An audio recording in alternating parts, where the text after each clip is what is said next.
Service say.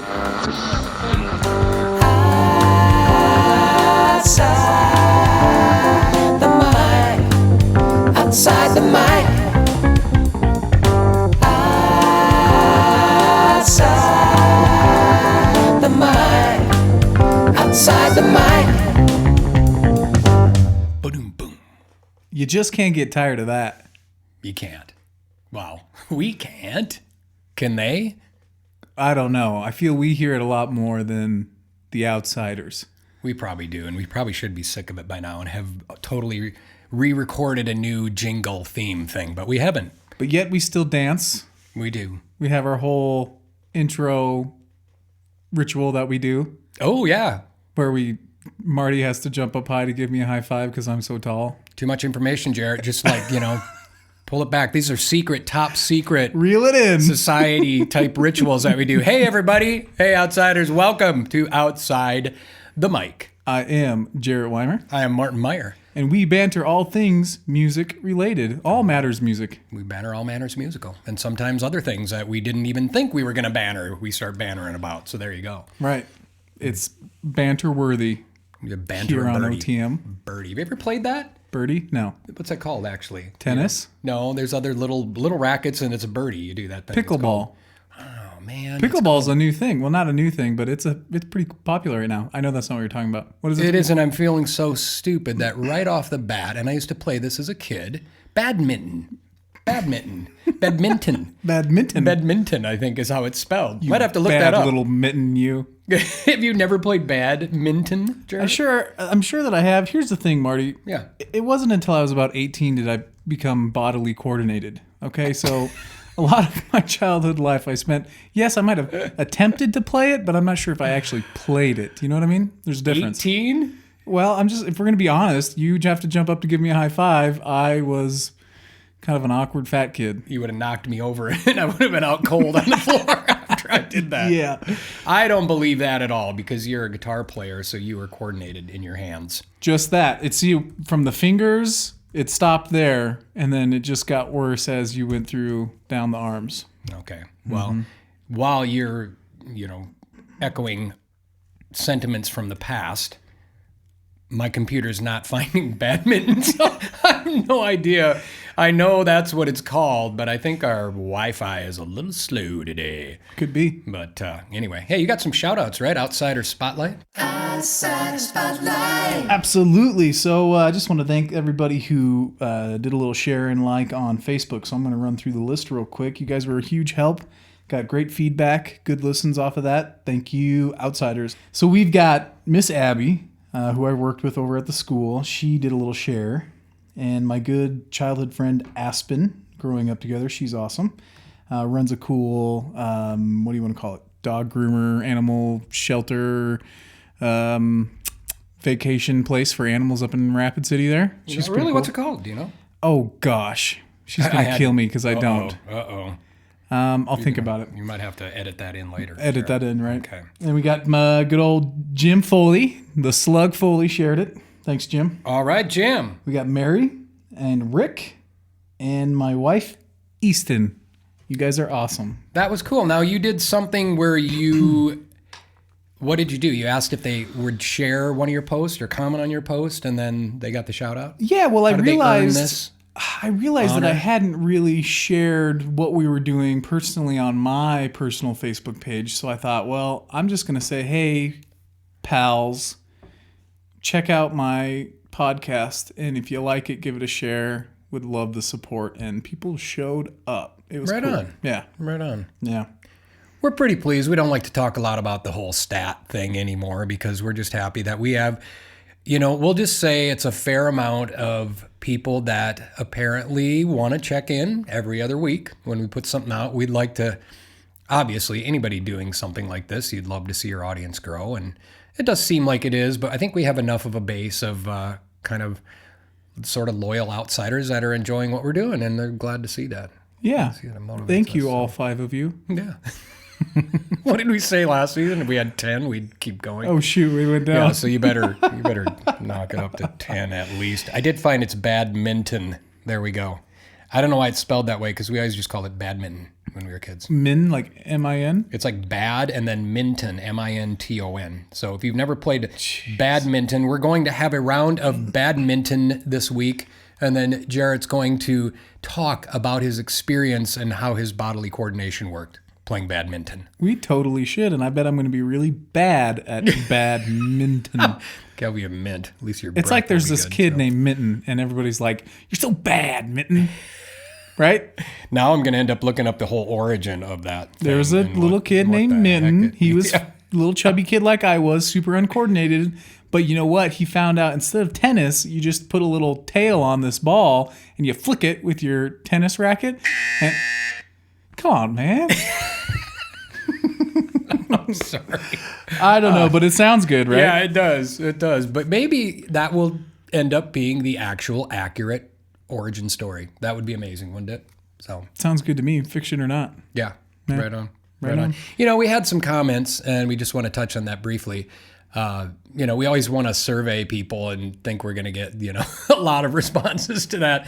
But apparently some people want us to just get into the meat of the show right away. I have heard that from people.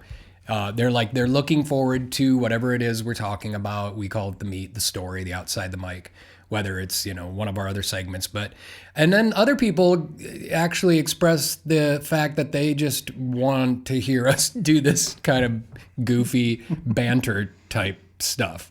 But which we enjoy, obviously, and that's always going to be a part of the show. But I don't know.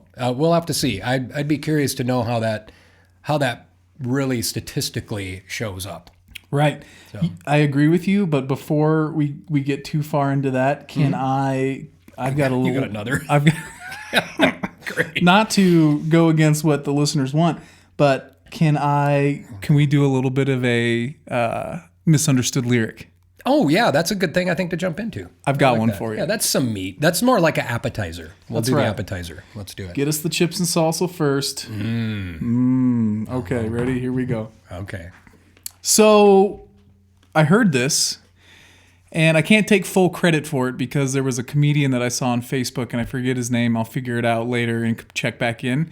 But he had a whole segment of misunderstood lyrics, and I thought this one was hilarious, and I had to share it with you. Okay. My hopes is you haven't heard it, and you won't know it, and it's going to be funny. So here. You know, folks, I literally have not. In fact, I had no idea you were going to do it, which is kind of neat. We haven't done one yet this season, a misunderstood lyric. I love these. I even asked Marty, I said, do you want to at least know the song that we're going to look at? And he said no. So Yeah, I wanted to know nothing. I know nothing. I better know the song when you play it. That'll we'll be see. interesting. Okay, so I'm just going to play it. Okay. And I'm going to kind of just cue you in the line. Okay, it's like the second line that she sings. Okay. And just see what she says, okay? Here we go. Pushing my headphones on my ear. I'm listening very closely. Here we go. All right. What do you get when you kiss a guy? You get enough germs to catch pneumonia. After you do, Here it comes. you'll never bone your eye. Okay, first of all, this is not even the original lyrics to that song. So this is what, a COVID version of I'll Never Fall in Love Again? No, it's Bobby Gentry, I'll Never Fall in Love Again. No, you know who wrote this song? Who did? This is an old song. I'm thinking it was Burt Bacharach. Okay, we'll have to look at that. Yeah, we're going to, because I love the Carpenters. He wrote their very first big hit that was the big breakthrough for them. Just like me, they long to be close to you. Oh, okay. And he wrote a slew of like #1 hits. So, okay, So, What am I- what do you- you get when you kiss a guy? yeah. Enough germs to catch pneumonia. It's the next line. After that, something about he'll never bone ya. That's what I heard, but I don't. I would be, Exactly. yeah. Okay, here we go. Let's do it again. Catch pneumonia. After you do, he'll never bone your eye. That's all it is. It's got to be it. That's after you do, he'll never bone ya. How could it be anything else? That's what she's saying. I hear you, and I listened to it 10 times, and it sounds like she's putting a B in there. Mm-hmm. It's after you do, he'll never phone ya. No way. Yep. Because I thought that. I thought, well, phone ya, but why does she say buh? That's then? exactly it. It just sounds too much like it. Here we go, one more time. Germs to catch pneumonia.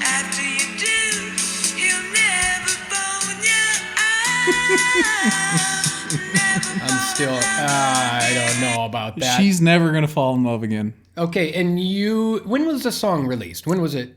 Let me look. Let me see if I can find that really fast. So bummed at my Written by Burt Backrack. But you got it. Yep. Okay. Good job. Thank you. And it doesn't tell me when it was written, so let me do a little Google search real fast. But then when was this version released? That's the thing that I would like to know. So get this. As of 2014, and this is in reference to Burt Freeman Bacharach, one of my favorite writers. I love him. It shows how old I am. He had written 73 US and 52 UK top 40 hits. Wow. 73 in the US. That's awesome. Yeah. He's considered one of the most important composers of the 20th century for popular music, and yet people do that to his songs and change the lyrics. So that's and not the lyrics, I'll huh? never bone you. No, that is not. It says produced by Kelso Hurston, written by Burt and Hal David, release date August 1st, 1969. Okay, I want to look up the actual lyrics to that song. Never Fall in Love Again. is the Arranged name by of the Don song. Tweedy, So, cover of original Broadway cast of Promises, Promises. so It looks like an old. It's got old. She's old. Bobby Gentry, right? That's old stuff right there. okay, but what's the line before that then? So Something about a germ. And yeah, it's the line before is what do you get when you kiss a guy? Enough germs to catch pneumonia. Here we go. That was perfect, by the way. Okay, because if that's the actual lyric, then Hold on. Here it comes. Here it comes. Here it comes. It's got to be. When you kiss a guy, you get enough germs to catch pneumonia. After you do, he'll never bone you. well, I guess now that I know that it could be phone. Now but, that you know it's phone, you hear phone. But before, she's putting quite the plosive on that there word phone, and it sounds like bone. Okay, so I'm sorry. My bad. This is mind-boggling to me. I just found the original. I think the original release was Dionne Warwick, and Dionne Warwick. Do you know Dionne? No. Incredible voice. And I think she was working directly with Burt Bacharach because she was the artist who released a lot of the songs that he wrote, including I'll Never Fall in Love Again. But I had no idea. It says, what do you get when you kiss a guy? You get enough germs to catch pneumonia.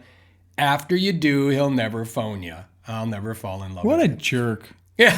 You give the girl pneumonia and then you don't even phone her. Oh, my. I said phone. You know, what? Isn't that kind of a...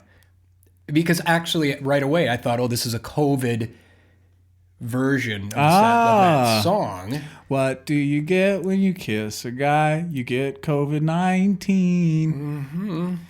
Not politically correct right now to just kiss some guy that you don't really know because he'll never... What do you get when you phone sneeze on a guy? You know what? We're going to listen. Coronavirus. I'm sorry. We're gonna, if my computer will do it, I want to hear just a little bit of Dionne singing this. I want to hear him saying, what do you do?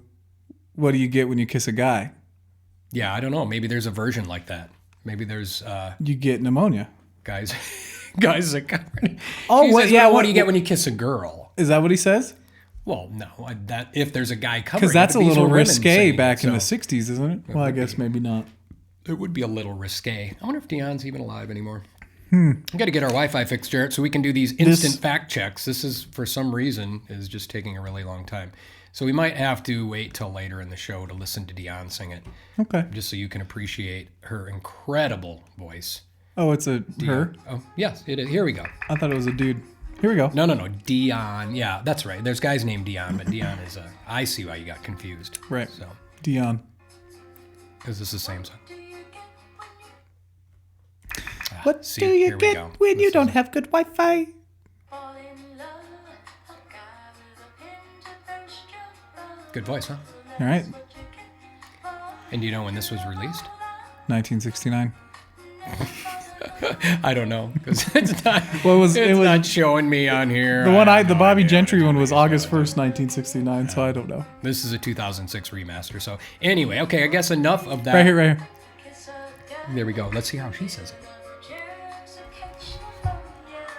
After you do, he'll never See, Dion says phone, and Yeah. you can understand what she's saying. Well, if he doesn't phone you, then chances are it's not going to go much farther than that. I say she did that on purpose, just so that it would be more intriguing when people were listening to it. Just like our Bruce Springsteen song. Mm-hmm. What was that again?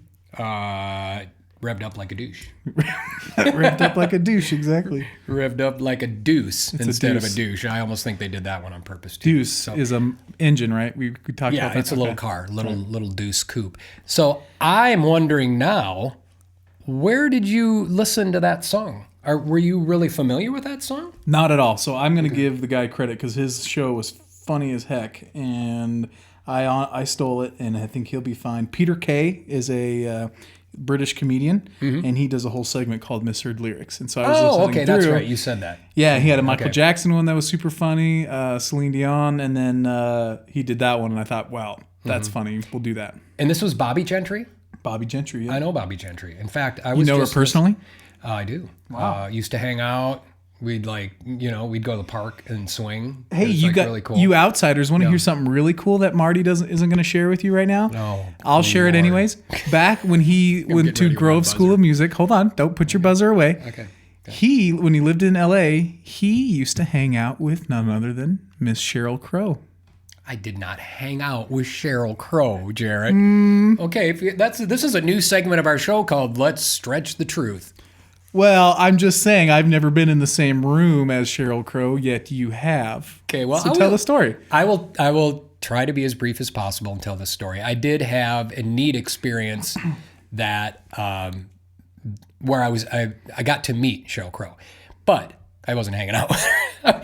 We used to go to a club when I lived in Santa Monica. It was called At My Place, and it was on Santa Monica Boulevard. And there was a guy, and if you've ever heard of Michael Ruff, you know why we would go back and listen to this guy. And if you've never, did I say if you've ever heard? If you've never heard of Michael Ruff, go look him up online, and he's a super talented writer, keyboard player, singer. So we went to see Michael Ruff, and Michael Ruff actually wrote some songs that were covered by other people. I think he has one that was covered by Bonnie Raitt, and I can't think of the title right now. But so he was doing okay. I think he lived in Hawaii at the time, performed there. Sheryl Crow was his backup singer at the time. There was her and some other gal, but he would let Sheryl sing a song or two throughout the night, and she was so captivating. When I reflect back on that, when her CD first came out, I was a little disappointed at first because she was singing a lot more.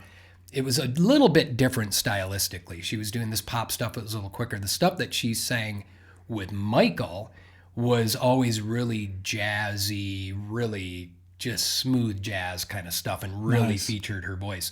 And I was captivated, and I did get to meet her one night.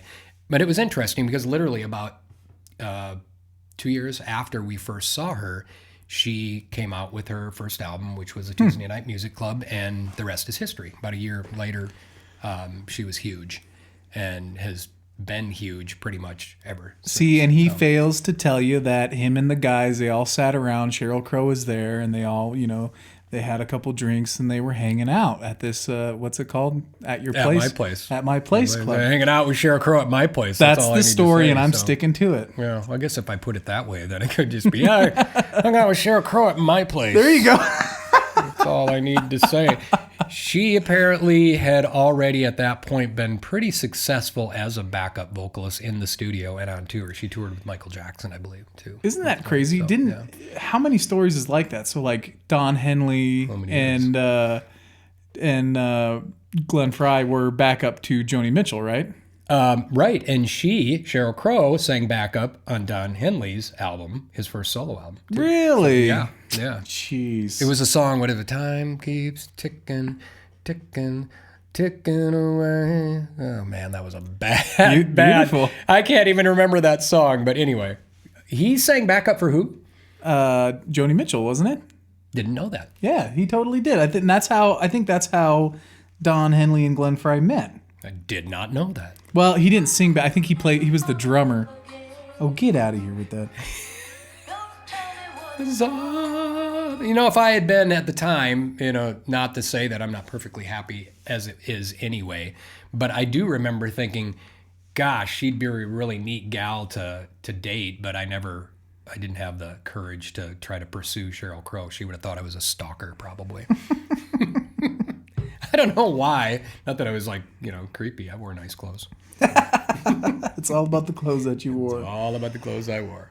So anyway, moving on. This is going to be one of those experiences here with our show where we're not certain we have enough, and then we end up going longer than we thought we would. Every week I'm like, yeah, my story's going to be like 5 minutes long, honestly. And then we get into it and it's like a half hour. So we better roll into it. We better roll into it. So I have a little bit of follow-up because I was intrigued enough by the story of Orion. Of Orion?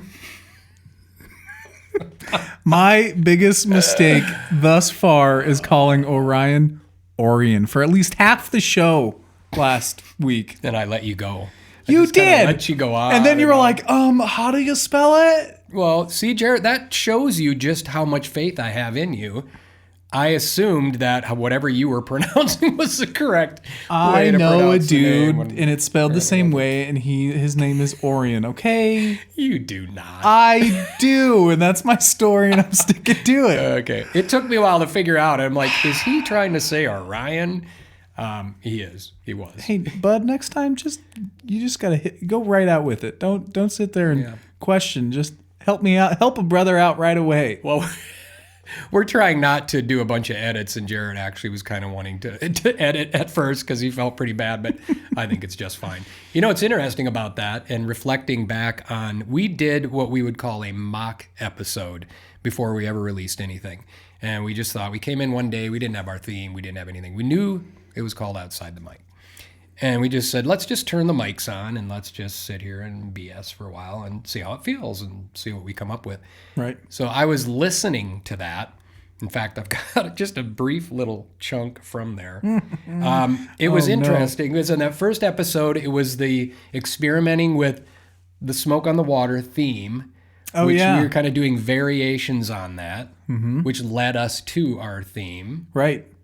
We were jamming on Smoke on the Water, and they're like, oh, we should kind of have the groove kind of similar to that. And then it ended up twisting into this funky, this funk groove. So it worked out, but it's crazy. I don't think anybody without knowing would listen to our theme now and say that hatched from Smoke on the Water. We're admitting a lot on this episode We are. that we probably shouldn't. Maybe more than we should. But what I also noticed on that episode, we had touched on that. You ended up doing a story about Smoke on the Water later, which was great. I did something where I was doing an ohm for some reason during that, and we ended up having an episode called Ohm Resolution, right? Which was never it was never anything where we listened to that and decided that this was our storyboard for later on. But we also had, I said during the show that I thought this was going to be good for you, Jarrett, because it's going to increase your vocabulary.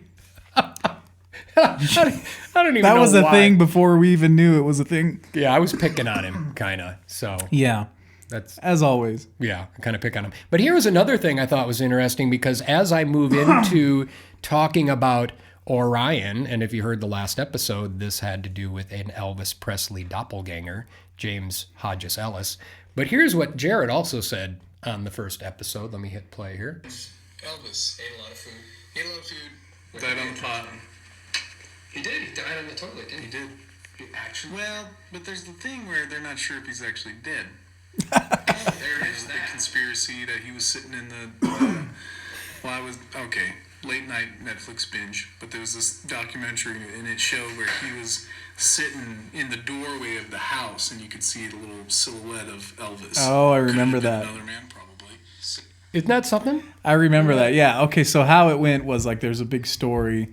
Well, okay. So, and I don't want to get too off into it, but of course the conspiracy or whatever that Elvis was an FBI agent used his fame and whatever to, I don't know, go after the drug cartel or something like that.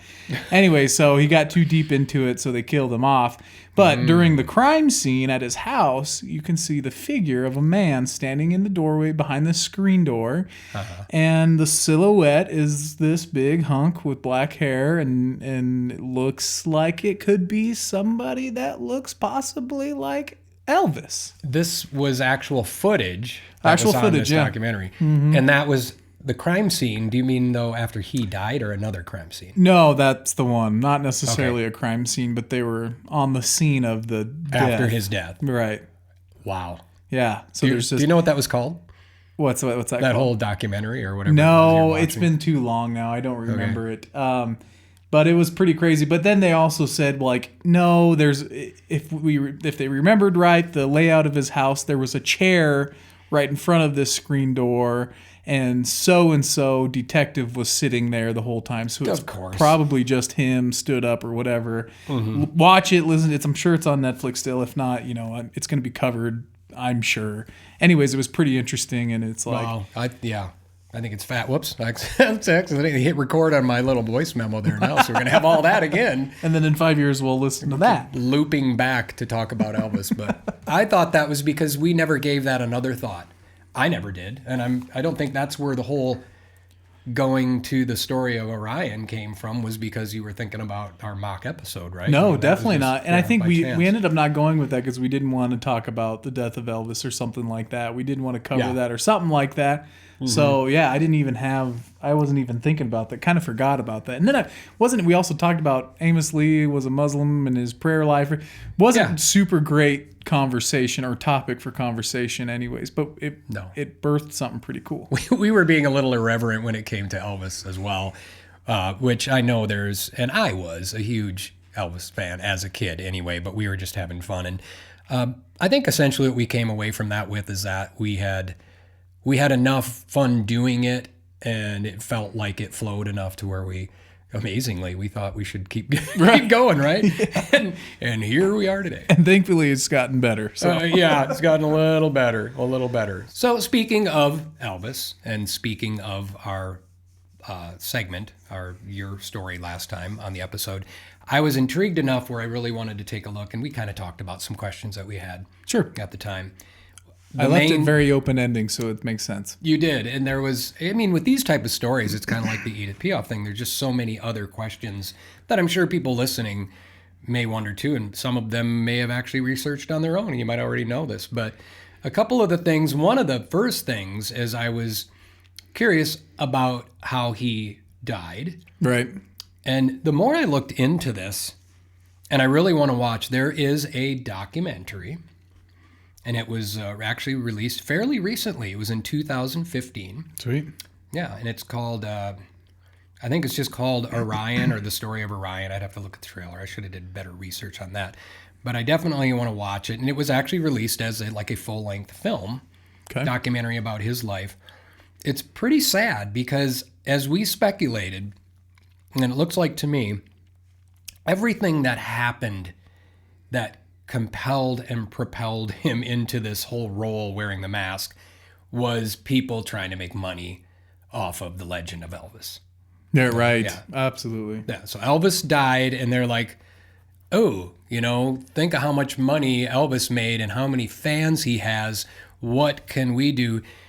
Down to the gal writing the book, which I think was the first thing that prompted it. And obviously that, even though she didn't directly reference Elvis, it was pretty obvious. You had mentioned that the book was based on Elvis. Right. A fictional character, very similar to a popular singer, didn't like his career anymore.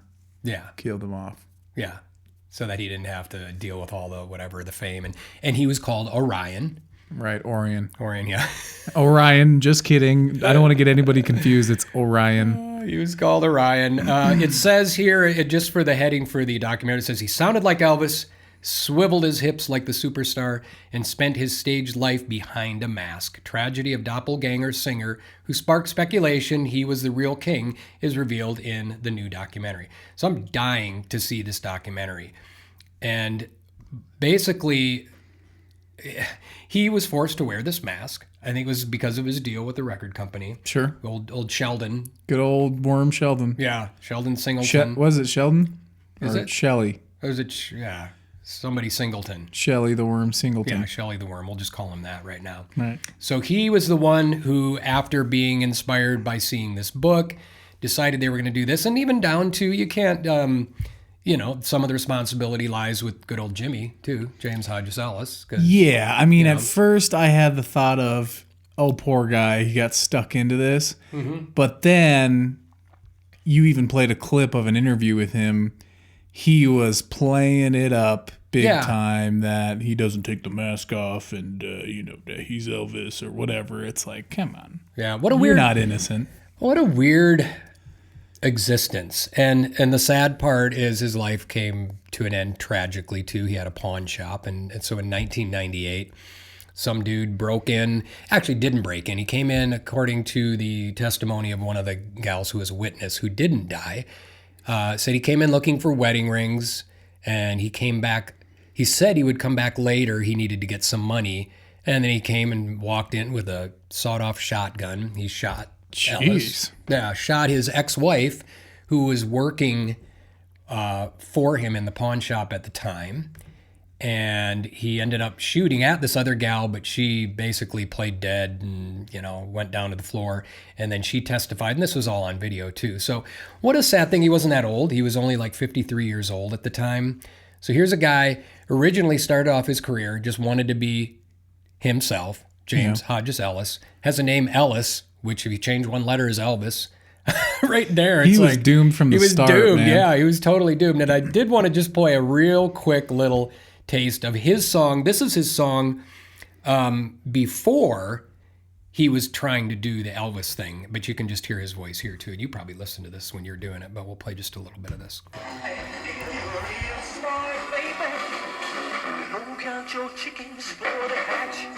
you go. It sounds like Elvis, huh? Don't count your chickens before they hatch. You mentioned that song. Right. And I was so curious. I'm like, well, did he still sound exactly like Elvis? And yeah, he pretty much still sounded exactly like Elvis. So there you go. Those were kind of the questions I had. I'm going to definitely watch this documentary. The guy who killed him, actually, he was, I don't know if he is alive or not, because he received the death sentence. And he later tried to appeal. And I thought that was interesting because the one thing that in his claim to make this appeal, he said that he pulled out the shotgun. I think he said it was an accident when he shot. He didn't mean to shoot the first time. So it's like if you go in with a sawed-off shotgun and it's like accidentally kill somebody, I Listen, think you're Judge, still guilty. I was going to trade this sawed-off shotgun in on some wedding rings, and Jimmy asked me to test it out. So I said, okay. And one thing led to another.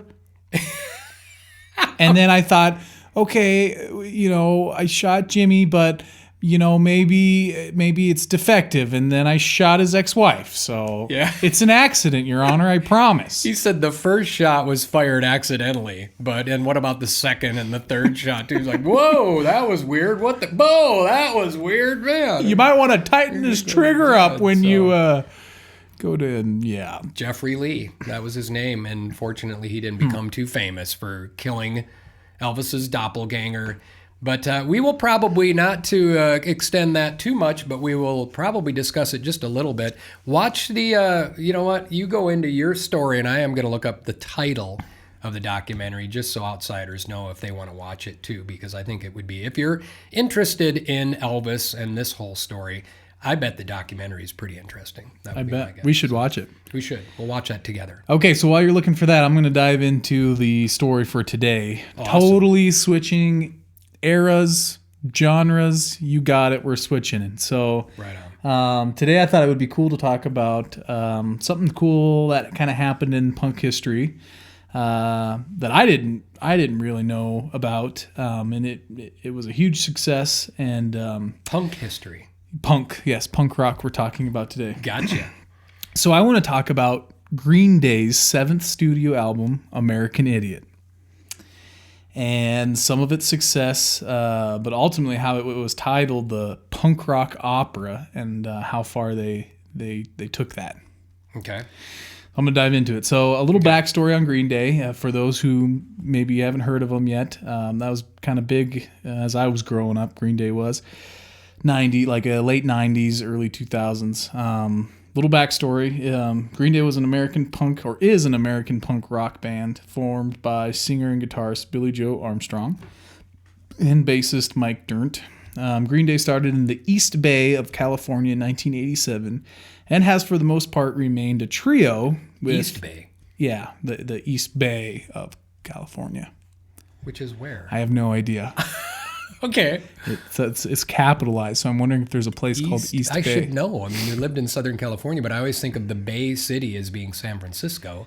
So there must be an East Bay up there. Get your little fingers typing on that there. Carry keyboard. on. I will check. East Bay of California in 1987, and they were, for the most part, a trio. So so basically it broke down to Billy Joe Armstrong handling the vocals and guitar, Mike Dirnt on bass, and they've had a couple different drummers over the years. John Kiffmeyer was the original drummer until he was replaced by Trey Cool in 1990. Trey Cool, I like that name. That's a good name, yeah. It's a cool name. It's cool, very cool. Trey has played with many rock bands through the years, ranging from the Lookouts, Samiam, I don't know that one, and the Dead Mermaids, but mostly notably Green Day. Okay. I think this is cool because here we go, cool again, but it's cool. But I've always liked Green Day. I've never really actually covered any of the songs or bought the CDs, but I've always liked their stuff a lot. They were so important to me in high school. It was like the rebel, you could just be a rebel listening to their music. Okay. And not have to do any rebelness. That was the extent of your rebelness, listening to their music. Yeah, exactly. I didn't know that, Jarrett, that you were that big of a rebel. Oh, you know me. So So Green Day was considered to be one of the most popular rock acts in the 90s, with hit songs like Boulevard of Broken Dreams, Good Riddance, and, of course, American Idiot. And that's what we're going to focus on. So what would be their most recognizable big? Good Riddance. Okay. How's it go? Fork stuck in the road.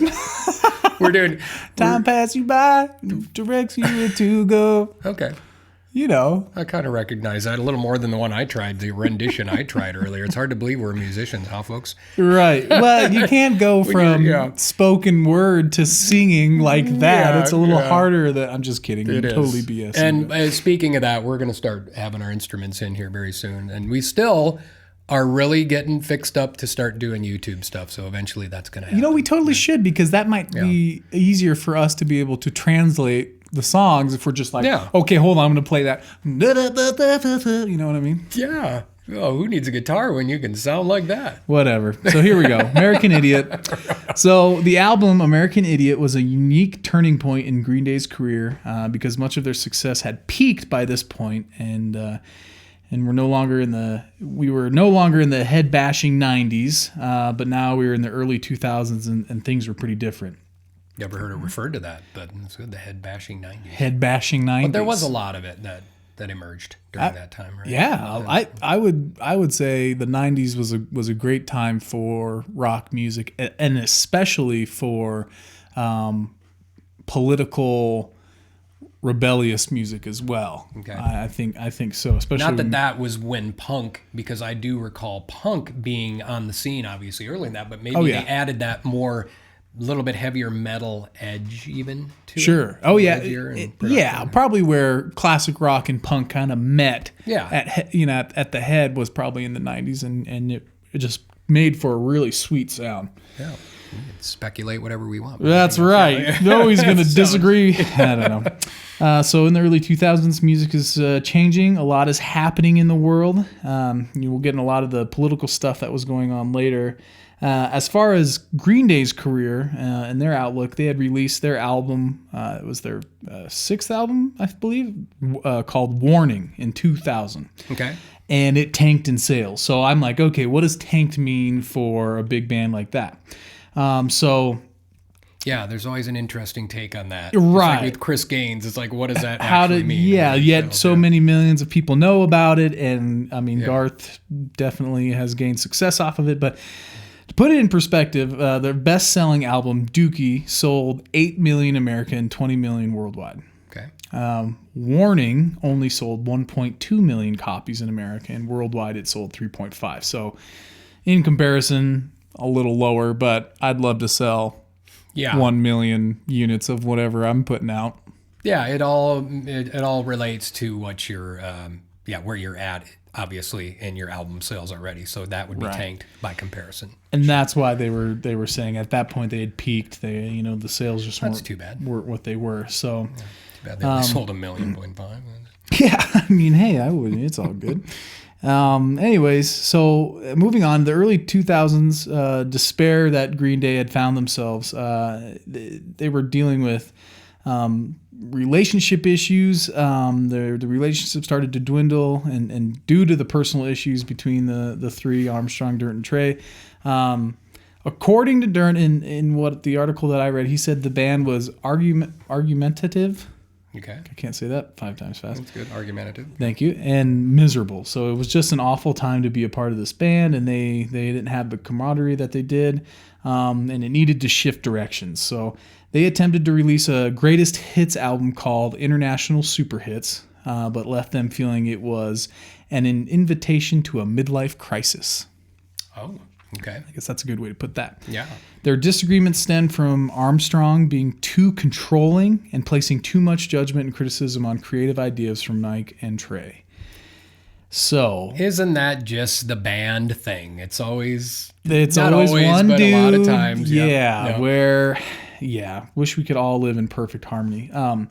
But I mean, as you can tell, they've gone on to record several other albums, including American Idiot, so things must have worked out pretty good. And that's exactly it. So they found themselves at a crossroads, whether to continue as a band or quit while they had the chance. And since we're going to be talking about their next album, you can assume that they kind of worked it out. Okay. It said it took weeks of personal discussions and a change of heart from Armstrong. They agreed on more musical input from everyone in respect, with less criticism from Billy.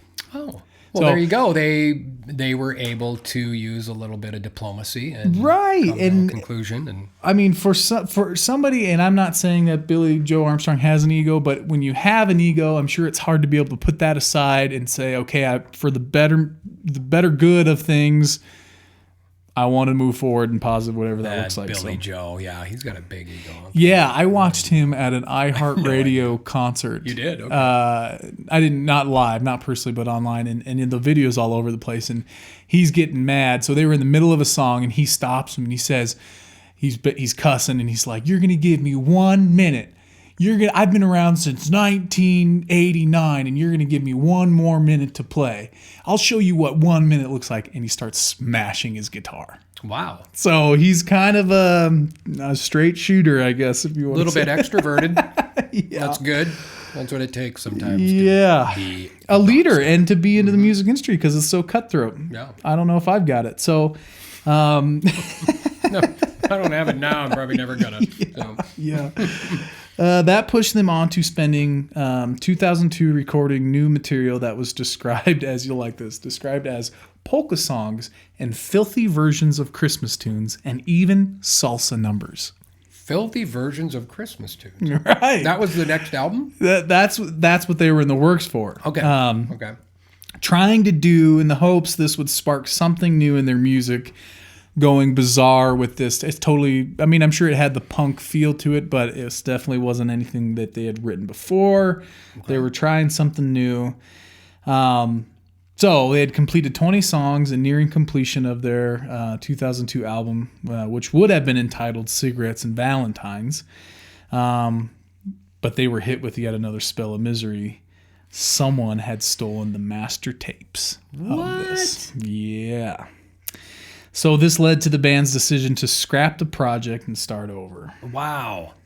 Now that's weird. But I'll give you a little insight. They ended up finding them. Okay. They've got them now. They've never released them. But they're like, maybe we can use this later on in the future. And hopefully we get to hear that someday. But did that make you wonder? Maybe that was a strategy or something. But like somebody took them home and forgot. They put them in their gym bag. Right. In the back of their bedroom. And now they found maybe it somebody was like, this is a terrible idea.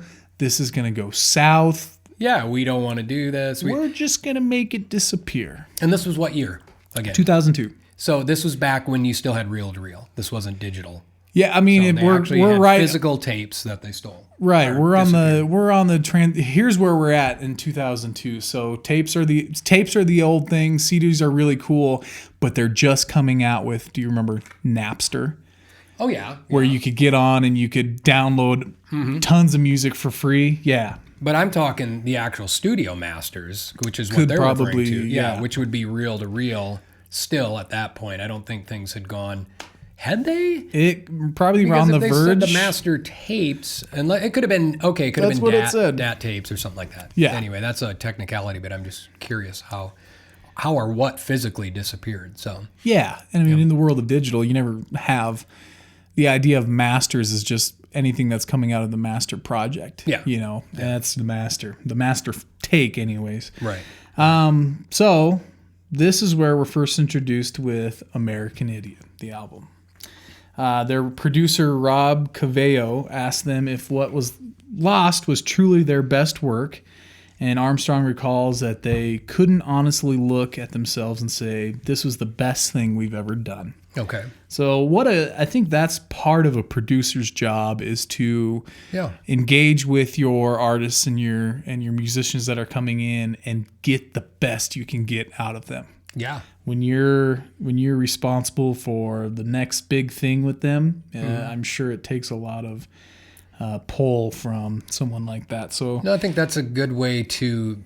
I mean, for me, it's always been a curiosity, like what a little bit more understanding now. But when I was young too, is like, who's the producer? What does the producer do? And there's lots of things that sort of falls under the title producer. It's like, I think money, you're raising money, you're doing this and that. But when you think of a producer like Mutt Lange or somebody like that too, you want to get the best out of them. Yeah. You want to get the best sound. Sometimes it really involves creating their sound as well. But dealing anyway, with whatever yeah. emotional crap is going on in their lives, you're almost like the babysitter too. I feel like you're trying to get the job done. Yeah. And musicians we're sulky anyways, so it's like you got to deal with that. I always thought that a producer was the audio engineer, and that's not always the case. Sometimes the producer's just a guy in the room who goes, that's it, that's the take, or no, you can do better, or whatever it might be. So. Yeah, there's actually different responsibilities or different approaches that different producers use. So, Right. Yeah. Right. So the band set off first with what soon became a friendly competition. I thought this was super, super cool. And who could outwrite who, writing 30-second songs.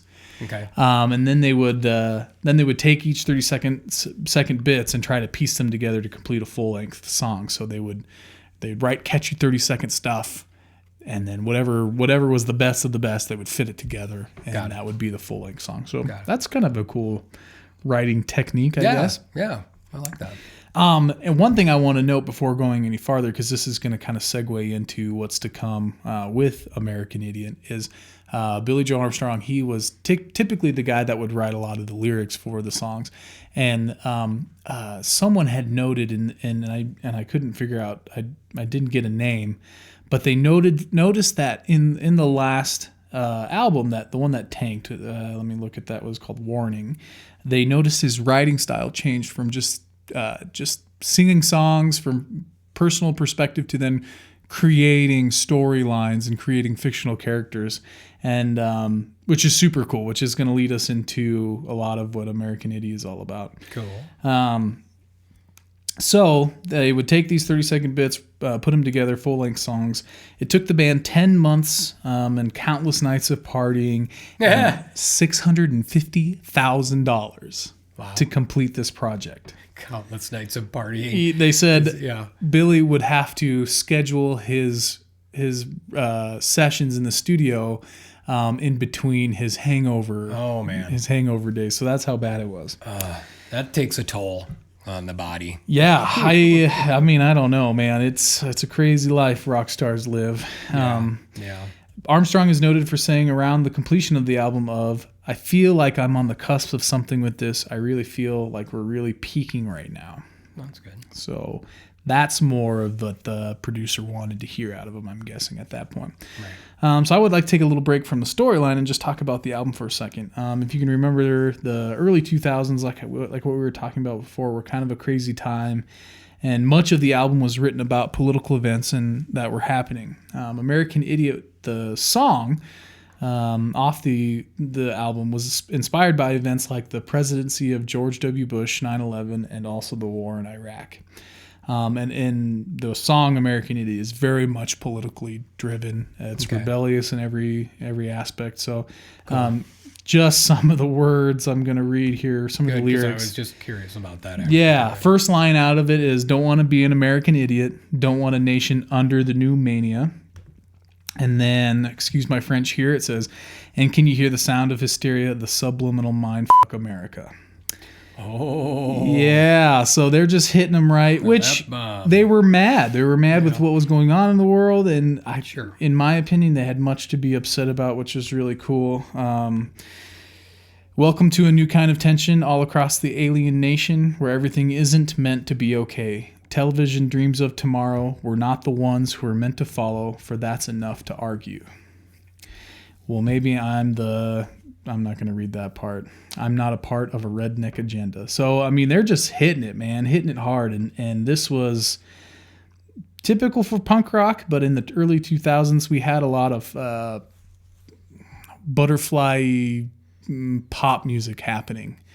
Britney Spears, all that kind of stuff. So this was different than what they were really hearing on mainstream. Have you read that term before, or was that your... No, that was butterfly pop music. Never heard that before, yeah. Just what the teens were listening to at the time. God, it's interesting. I never knew that. So I'm not going to lie. In that perspective, the lyrics are pure genius. And that, I'm not stating that I agree with the political side that they were holding, but I do feel like if that was the stance they were taking, I mean, it was going to pump anybody up listening to that. Sure. So now that rebel stuff again. That anarchy, punk rock. Yeah. I mean, it was the birth of the punk rock. That's the whole aspect around it. So now the rest of the album centers around fictional characters that Billy created, and it's totally awesome. That's kind of what I'm getting to at this whole story. The concept for this album describes a story of a character named Jesus of Suburbia.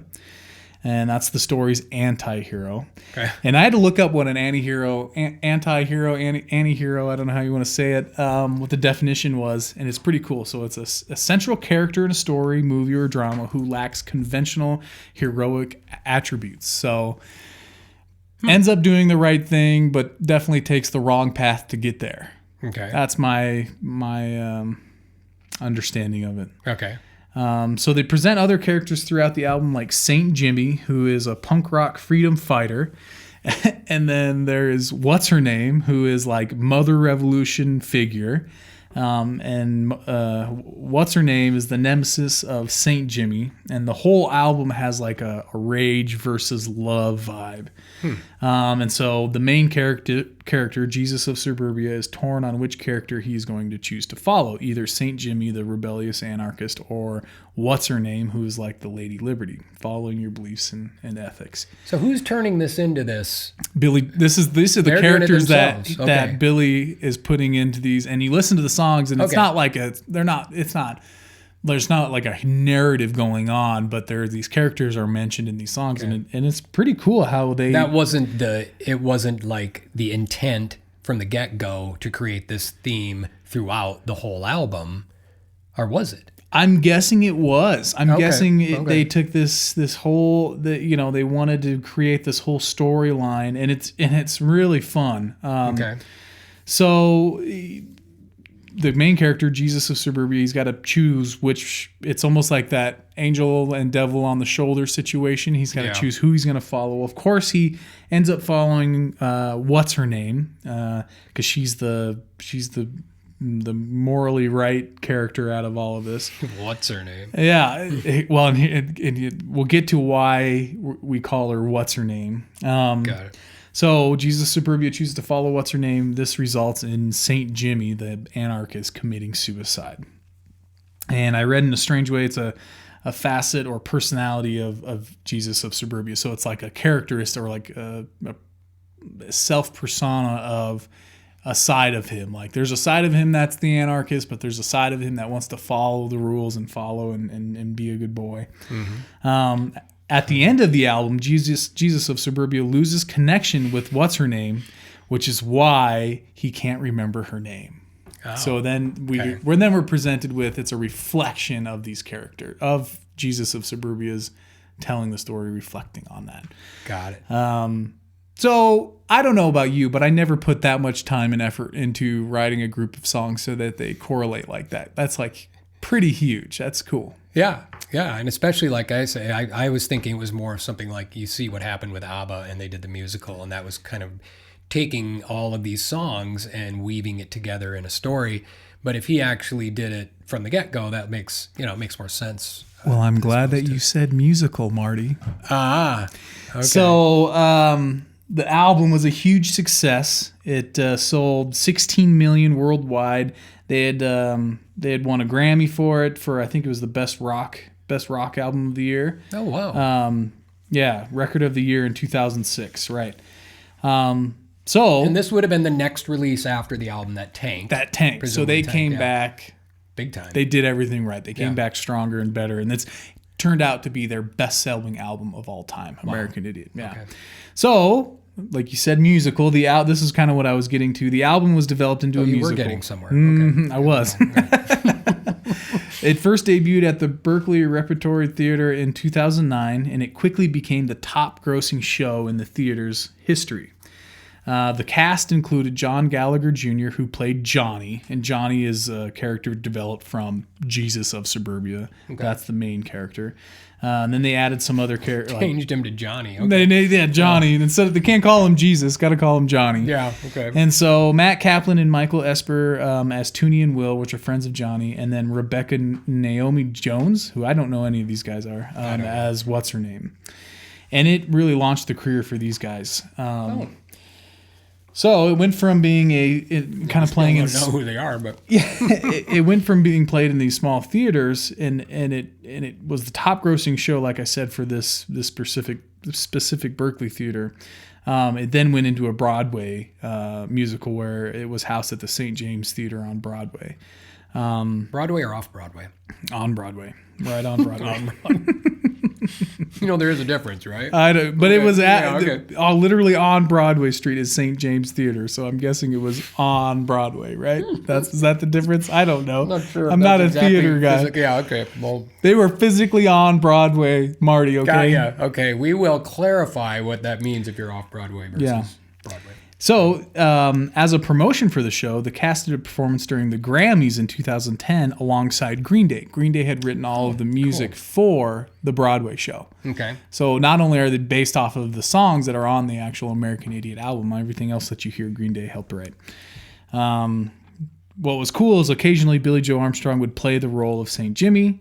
The Broadway show recording won the 2011 Grammy Award for Best Musical Show Album. The Broadway show was still holding performances up to 2019, but since all Broadway shows and off-Broadway shows are suspended due to COVID.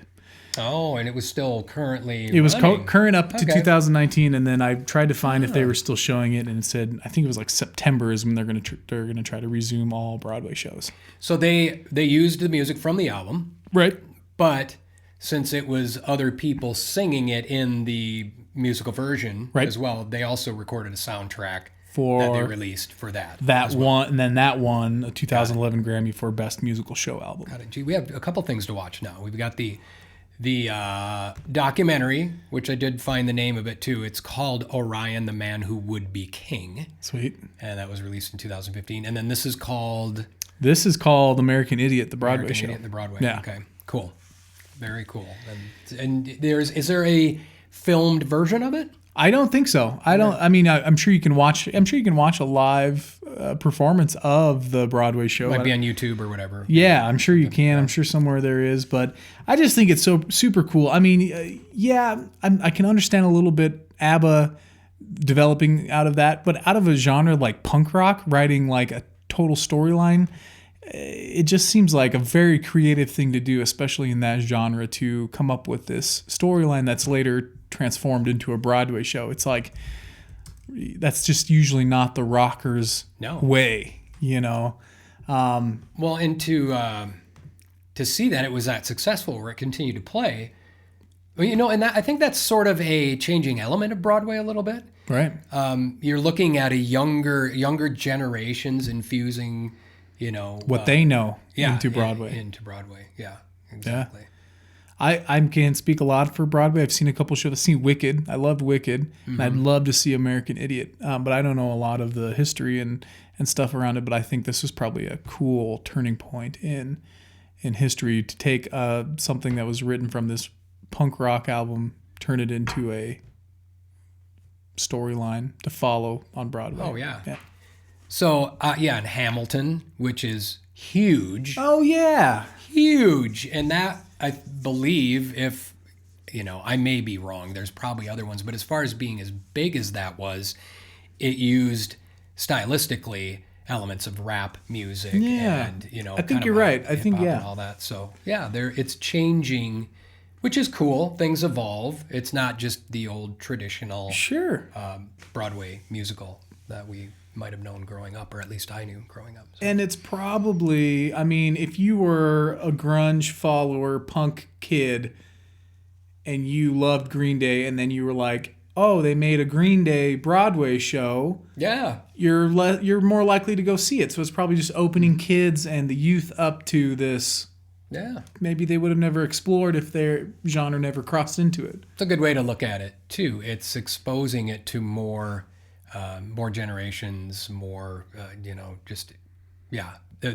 it's not your typical audience like it used to be either. And that's good. I'm sure that helps as far as revenues for Broadway as well, to have more of a cross section of the culture that's going to check out Broadway. Sure. Yeah. Sure. So that's it. That's the story of Green Day's American Idiot album being turned into a Broadway show. Well, I wish I was trying, and because of my slow internet right now, again, I could not find a little clip from it just to hear what it sounded like on Broadway. I wish I could. Yeah. We're going to have to maybe do that next When time. I YouTubed it, they were all over. So, yeah, if you're interested in hearing that, just American Idiot Broadway show, and it pulls up a bunch. It even pulled up some of the snippets of the actual show. Might have been neat if you would have done that, Jarrett. Had a little snippet from it, Jarrett. That might have been cool.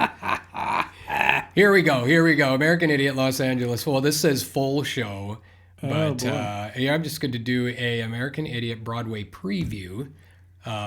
See if this loads. I just want to hear. I'm very curious. I'm seeing some very...